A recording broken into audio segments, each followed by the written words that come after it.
When you are talking about services for people with dementia, services and supports, it's obviously important that they are seen as the experts. They experience it, their families experience it, and they should be stakeholders. They should have rights to help to develop the policy, co-write the policy with their governments, and then be involved in depth and detail in its implementation. That is what the Convention on the Rights of Persons with Disabilities enshrines in international law, and it does so more strongly than any other convention. So this is the first human rights treaty of the 21st century, and it has many new things in it for everybody. For example, the right to continue to stay at home as long as possible, to be supported to do so. So we are the principal beneficiaries, and so far people with dementia have had not enough voice. So in the past we have come to conferences to tell our stories, and people listen, sometimes they don't listen. Sometimes there is a Twitter machine behind us and people are texting.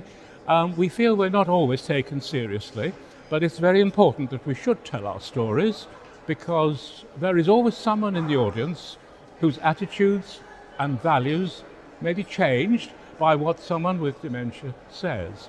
But we want more than that. We want to be involved in the development of policy and legislation. Now, dementia is very special because the United Nations has decided that people with dementia really deserve more attention than they've had, and we've had a report, the OECD, which is all the organizations of rich countries, 47 I think it is. They have said, after an exhaustive statistical study, that dementia receives the lowest quality of care in the developed world. Compared to all the other diseases, dementia is at the bottom. And obviously that situation cannot continue. And at this conference, we've heard many stories of gross abuse of human rights. If someone goes to hospital for something not connected with their dementia, they're more likely to fall, they are more likely to have to stay in hospital for longer, and they're more likely to be admitted to emergency permanent residential care, because there's no one at home who can now look after them.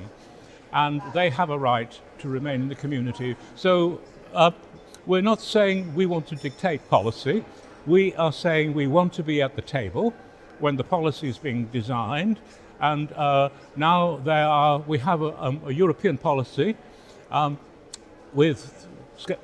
led by Scotland, which is one of the most advanced countries on human rights. And different countries have different roles. And we can't find any evidence that, in fact, these dementia strategies are underpinned by the detailed principles and articles of the Convention.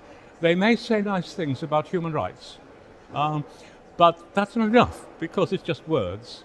So the Convention gives, say, the Alzheimer Society of Hungary, they have been through this process of facing the United Nations already, but in Hungary, all the disability organizations got together and wrote a very good report to the United Nations on the situation of persons with disabilities in Hungary. And the committee listened to that. 17 of the 18 members of the committee are themselves people with a disability.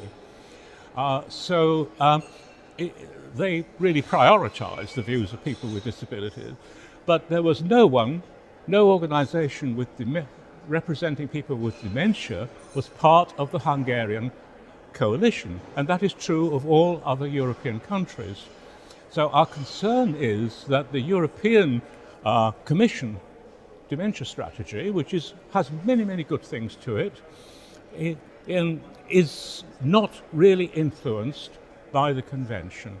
Now, what Dementia Alliance International is trying to promote is that our members have the right under the Convention to submit an independent report to say this is our view of the situation of people with dementia in Hungary.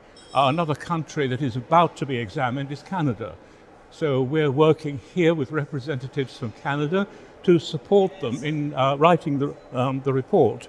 And so it's a historic day for us because we feel that we now have the support of Alzheimer's Disease International, and there are several opportunities at this conference for discussion, where there is going to be a workshop on it tomorrow, and I will be discussing this in a plenary on health policy with a representative of WHO and also one from the Pan American Health Organization.